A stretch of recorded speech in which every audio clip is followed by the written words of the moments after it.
Hello student, बीजे coaching से मैं कविता नंदवानी आपको बताना चाहूँगी कि 11th और 12th इकोनॉमिक्स का बैच स्टार्ट हो चुका है ऑनलाइन कोचिंग के लिए। जो भी स्टूडेंट इंटरेस्टेड हैं वो स्टूडेंट डिस्क्रिप्शन बॉक्स में मेरा नंबर दिया गया है, वो मुझसे कांटेक्ट कर सकते हैं। स्टूडेंट, आज हम डिस्कस करेंगे सेकंड चैप्टर का next part, class 12 macroeconomics, gross investment and net investment and the concept of depreciation.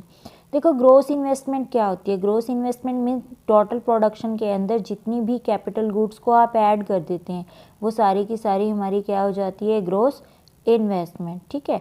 और capital goods used as a net addition to the existing capital stock. अब उसमें हम क्या करते हैं? Replacement of existing capital stock कर देते हैं। ठीक है। और नेट में क्या होता है? डेप्रिसिएशन को हम माइनस कर देते हैं। अब यहाँ पर बात करेंगे कि डेप्रिसिएशन क्या होता है। ठीक है। डेप्रिसिएशन में हमने स्टडी किया है कि 3 टाइप्स आते हैं। एक, अभी आप डेप्रिसिएशन को अगर पहले स्टडी करना चाहें तो देखिए आपका नीचे इसी का नेक्स्ट टॉपिक है concept of depreciation. Normal wear and tear. ठीक है। जो नॉर्मल वियर एंड टियर मतलब जो सामान्य टूट फूट होती है, एक्सीडेंटल डैमेजेस एंड एक्सपेक्टेड ऑब्लिशंस। अब इसमें क्या है? देखो, जो नॉर्मल टूट फूट है, जैसे आपने कोई मशीनरी ली और मशीन जो है वो अच्छे से वर्किंग कर रही है, पर चलते चलते उसके 2-3 जो पेच बोल सकते हो, पुर्जे बोल सकते हो, बेल्ट बोल, कुछ भी, कोई भी टूल्स उसका जो ख़राब हो जाता है और आपको चेंज करवाना पड़ता है, उसकी जो कॉस्ट आती है वो नॉर्मल वियर एंड टियर में आ जाती है। एक्सीडेंटल डैमेजेस हैं, इलेक्ट्रिसिटी ज़्यादा आने की वजह से, शॉर्ट सर्किट होने की वजह से मशीन ख़राब हो जाती है। ठीक है, तो वो एक्सीडेंटल डैमेजेस में आ जाएंगी। एक्सपेक्टेड ऑब्लिशंस। ऑब्लिशंस होता है जो स्टॉक आपके पास बच जाता है। ठीक है। अब एक्सपेक्टेड, जो आपने सोचा था कि सारा सेल हो जाएगा बट उसमें से कुछ बच जाता है, तो वो आपका एक्सपेक्टेड ऑब्लिशंस होता है। ये तीनों क्या है? आपके डेप्रिसिएशन का पार्ट है। ठीक है। अब हम अपने कंसेप्ट पे चलते हैं दोबारा से कि ग्रोस इन्वेस्टमेंट और नेट इन्वेस्टमेंट क्या होती है। ठीक है। देखो, ग्रोस इन्वेस्टमेंट जिसमें डेप्रिसिएशन ऐड होता है और नेट इन्वेस्टमेंट जिसमें डेप्रिसिएशन ऐड नहीं होता है। यहाँ पर आपका एक वेरी शॉर्ट क्वेश्चन तैयार हो रहा है, what is the another name of gross investment. ठीक है। तो अनदर नेम क्या है ग्रोस इन्वेस्टमेंट का? Replacement investment. What is the another name of net investment? तो आपका क्वेश्चन आएगा रिप्लेसमेंट नेट, इसके आगे नेट लिख देंगे, नेट रिप्लेसमेंट इन्वेस्टमेंट। ठीक है। नेक्स्ट देखते हैं आगे, significance of the net investment. It raise the stock of capital of the economy. Higher stock of capital increase the availability of capital per unit of labour according to efficiency of labour eyes. देखो, इसका meaning समझने के लिए आप एक example समझ लीजिए। एक फैक्ट्री है। ठीक है। एक फैक्ट्री में काफ़ी अच्छी वर्किंग चल रही है और अच्छी वर्क होने के कारण उस फैक्ट्री की प्रोडक्ट की demand day by day increase हो रही है। डे बाय डे इंक्रीज़ होने से उस इकोनॉमी का जो उस फैक्ट्री का जो स्टॉक ऑफ कैपिटल है वो इंक्रीज़ हो जाएगा, और जैसे ही वो इंक्रीज़ हो जाएगा तो उस फैक्ट्री की जो इनकम का सोर्स है वो इंक्रीज़ हो जाएगा, और इनकम के इंक्रीज़ हो जाने से जो लेबर हैं उनकी सैलरी भी इंक्रीज़ हो जाएगी। और जब लेबर बार बार उसी प्रोडक्ट को बना रहे हैं, कंटिन्यूसली वो प्रोडक्ट और लॉट ऑफ क्वांटिटी में बन रहा है और वही लेबर बना रहे हैं, तो नेचुरली है कि उन लेबर की जो कैपेसिटी है बनाने की, जो उनका टैलेंट है, वो भी क्या हो जाएगा? इंक्रीज़ हो जाएगा। It helps generate opportunity of employment because unemployment in India is the largely due to the lack of capital. देखो, हम सबको पता है कि इंडिया के अंदर मनी की कमी होने के कारण, लैक ऑफ कैपिटल होने की वजह से यहाँ पर अनएम्प्लॉयमेंट बहुत ज़्यादा है। लेकिन जैसे ही हमारा कैपिटल स्टॉक इंक्रीज़ होता है, availability of capital per unit labour की जैसे ही इंक्रीज़ होती है, वैसे ही क्या होता है? हमारा जो अनएम्प्लॉयमेंट है वो भी क्या होना? ख़त्म होना शुरू हो जाता है। क्योंकि देखो, एक फैक्ट्री के प्रोडक्ट की जैसे ही डिमांड इंक्रीज़ होगी, तो डिमांड इंक्रीज़ होते ही उस जो फैक्ट्री में सामान बन रहा है, उस सामान को बनाने के लिए लेबर की डिमांड होगी। जैसे ही लेबर की डिमांड होगी वैसे ही अनएम्प्लॉयमेंट हमारा धीरे धीरे ख़त्म होना शुरू हो जाएगा। Net investment is a net rise of production capacity of the economy. अब नेट इन्वेस्टमेंट क्या करती है, नेट प्रोडक्शन कैपेसिटी को इंक्रीज़ कर देती है। जैसे ही वो इंक्रीज़ होती है तो हमारी जीडीपी ग्रोथ भी क्या हो जाती है, इंक्रीज़ हो जाती है। आपके पास एक और क्वेश्चन आ सकता है, what is the difference between the gross investment and the net investment. It is a very important question. ये हमारा क्या है, काफ़ी इंपॉर्टेंट क्वेश्चन है। ये हमारा 2 मार्क्स में क्वेश्चन एग्ज़ाम में आता है, जहाँ पर आपके देखो अभी जो एग्ज़ाम चल रहे हैं वो मल्टीपल चॉइस क्वेश्चन से क्या 40 मार्क्स का पेपर आता है, उसमें भी इसमें से क्वेश्चन आता है। और जो थ्योरी का आपका क्वेश्चन आना है, क्वेश्चन पेपर आना है, उसमें भी ये क्वेश्चन आ सकता है। तो it's a important question.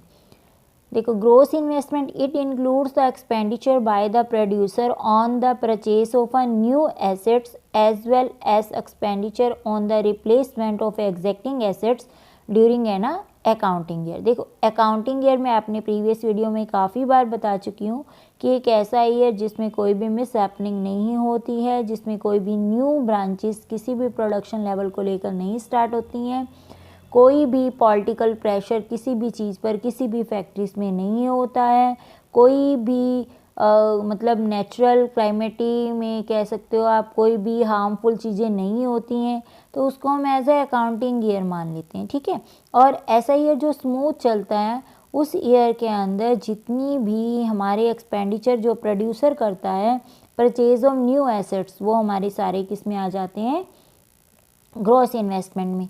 Net में क्या होता है कि इसमें डेप्रिसिएशन ऐड नहीं होती है। ठीक है, it includes expenditure by the producer on the purchase of a new assets only.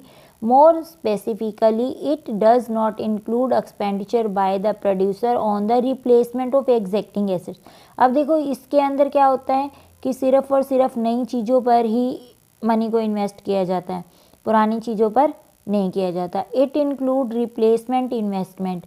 ये क्या करते हैं, it include replacement investment.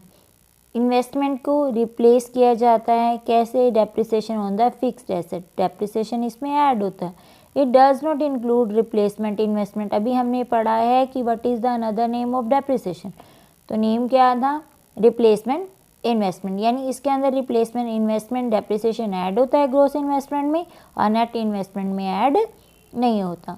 It does not show net addition to the existing capital stock. इस ग्रोस में हमें पता चलता है कि टोटल हमारे पास कितना स्टॉक है। ठीक है, और इसमें हम ओनली ये शो करते हैं कि नेट एडिशन कितना किया गया, मतलब कितना और जोड़ा गया है। इसमें जो पहले स्टॉक है उसको हम काउंट नहीं करते हैं। ठीक है, अब आपके पास देखो ब्लू बॉक्स क्वेश्चन है, how does higher rate of net capital formation leads to higher level of productivity efficiency of labour. आपको बताना है कि नेट कैपिटल फॉर्मेशन अगर हायर हो जाती है तो उस लेवल पर हमारी प्रोडक्टिविटी कैसे इंक्रीज होती है।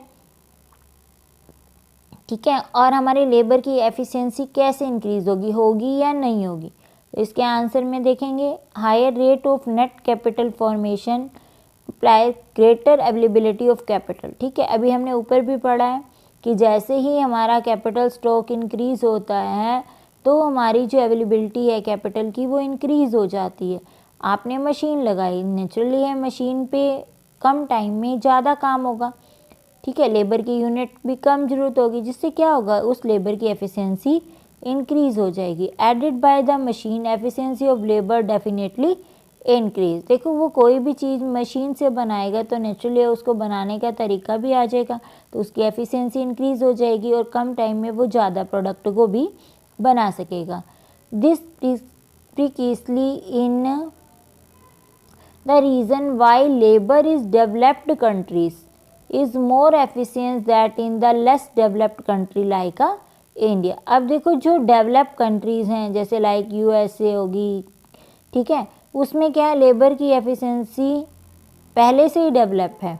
ठीक है, और इंडिया जैसी कंट्री में क्या हो जाता है, वो डेवलप कंट्री है, उसमें क्या हो जाता है, मोर एफिशिएंसी आ जाती है। अब नेक्स्ट जो हमारा टॉपिक है कंसेप्ट ऑफ डेप्रिसिएशन, ये मैंने आपको बता दी है स्टूडेंट्स। आप ऑनली इसको रीड कर सकते हैं। इसमें मेन पॉइंट यही 3 ही पॉइंट्स हैं, normal wear and tear, accidental damages, expected arbitration. ठीक है, अब देखो सिग्निफिकेंस, हमें ज़रूरत क्यों पड़ती है।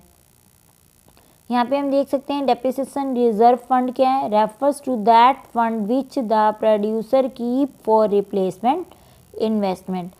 डेप्रिसिएशन रिजर्व फंड वो है जो एक प्रोड्यूसर अपनी रिप्लेसमेंट इन्वेस्टमेंट के लिए सेव करके रखता है। मतलब जैसे आपके पास आपकी सैलरी 50,000 है, जिसमें से आप 10,000 रख लेते हैं इमरजेंसी के लिए, जो आपके लिए इमरजेंसी है उसी को ही आप प्रोडक्शन लेवल पर, जो प्रोड्यूसर सेक्टर होता है उसके अंदर हम बोल सकते हैं कि वो हमारी क्या होता है, डेप्रिसिएशन के लिए हम फंड रख सकते हैं।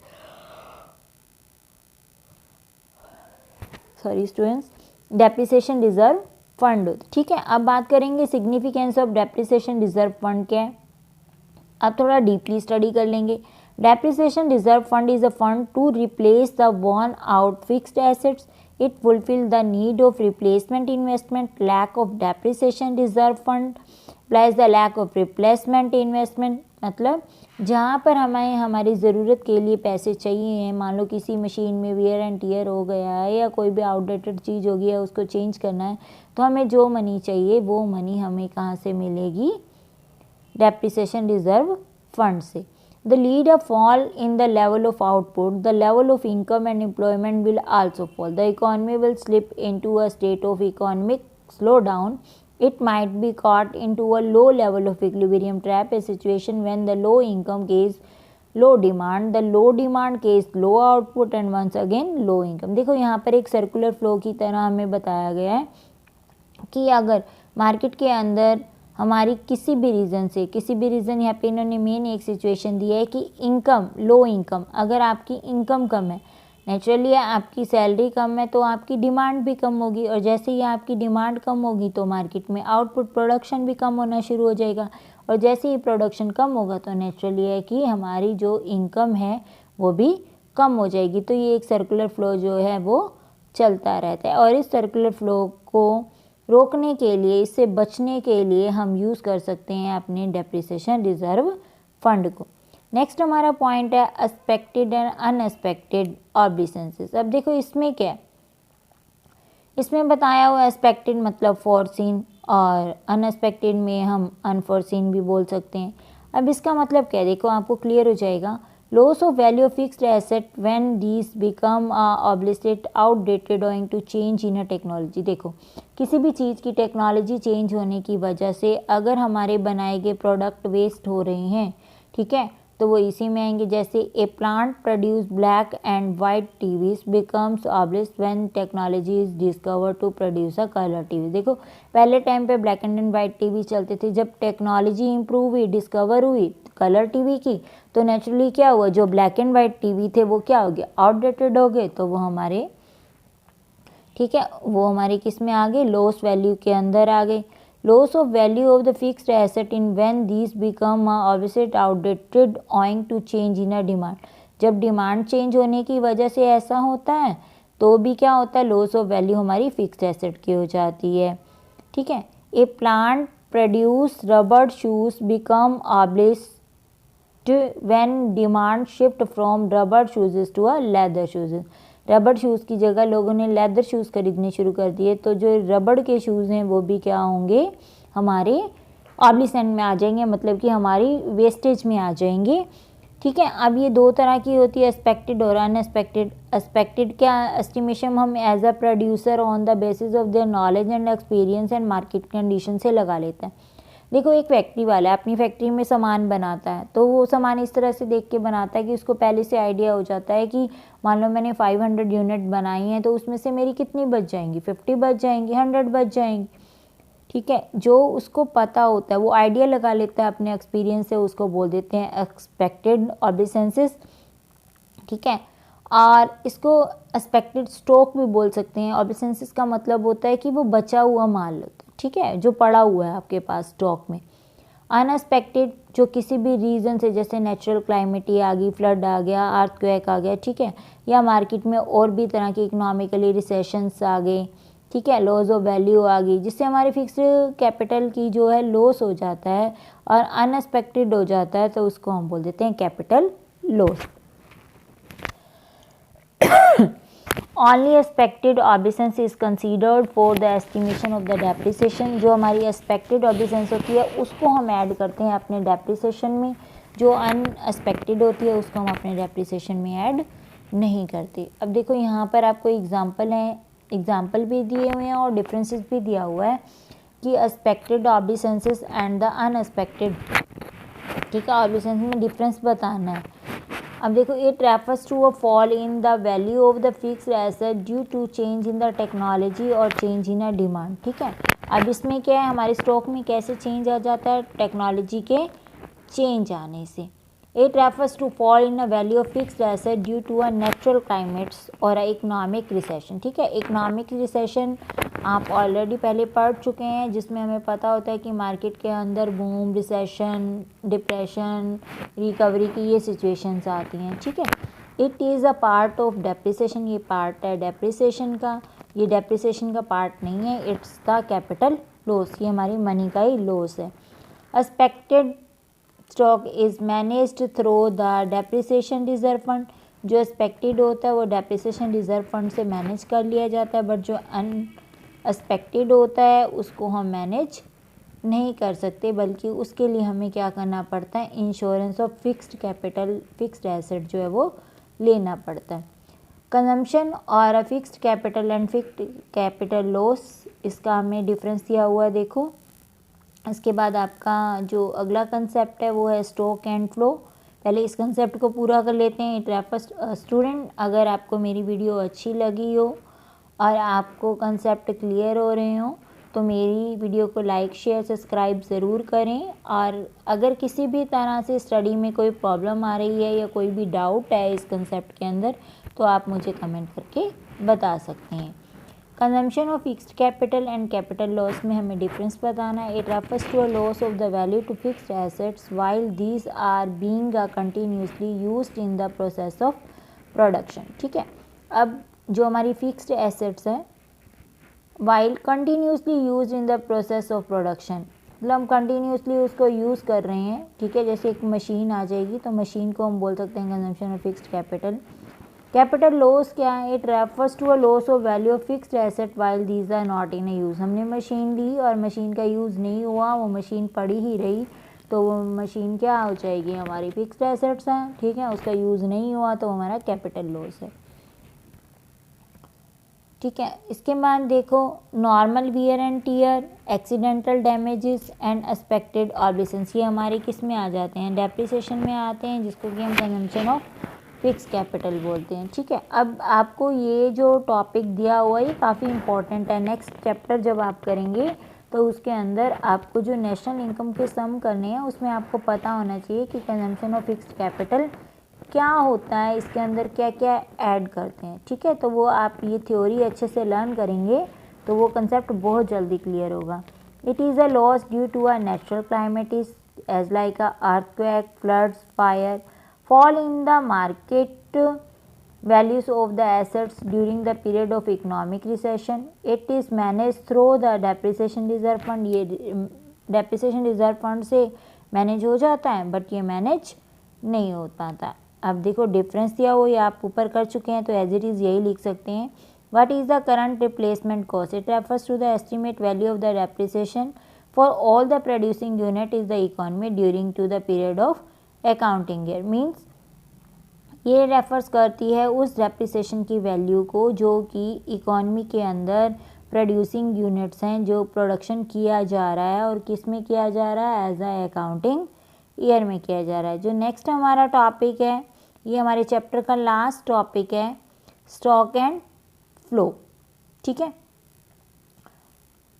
ये टॉपिक हम नेक्स्ट वीडियो में डिस्कस करेंगे, क्योंकि आज की वीडियो जो है वो काफ़ी लंबी हो गई है और मेरे स्टूडेंट का कहना है कि मैम वीडियो जितनी लंबी हो जाती है ना, हम लोग बोर होना शुरू हो जाते हैं, तो आप छोटी छोटी वीडियो बनाया कीजिए, ठीक है। बट नॉलेज, देखो जहाँ नॉलेज की बात करेंगे तो नेचुरली ये वीडियो लंबी हो जाएगी, तो वीडियो को चाहे स्पीड तेज़ करके देखना, चाहे धीरे धीरे रुक कर स्टॉप लगाकर आधी अभी देख लेना, आधी बाद में देख लेना, लेकिन वीडियो पूरी देखना। जैसे ये चैप्टर क्लियर हो जाएगा तो मैं इस चैप्टर के इम्पॉर्टेंट क्वेश्चंस भी आपको करवा दूँगी।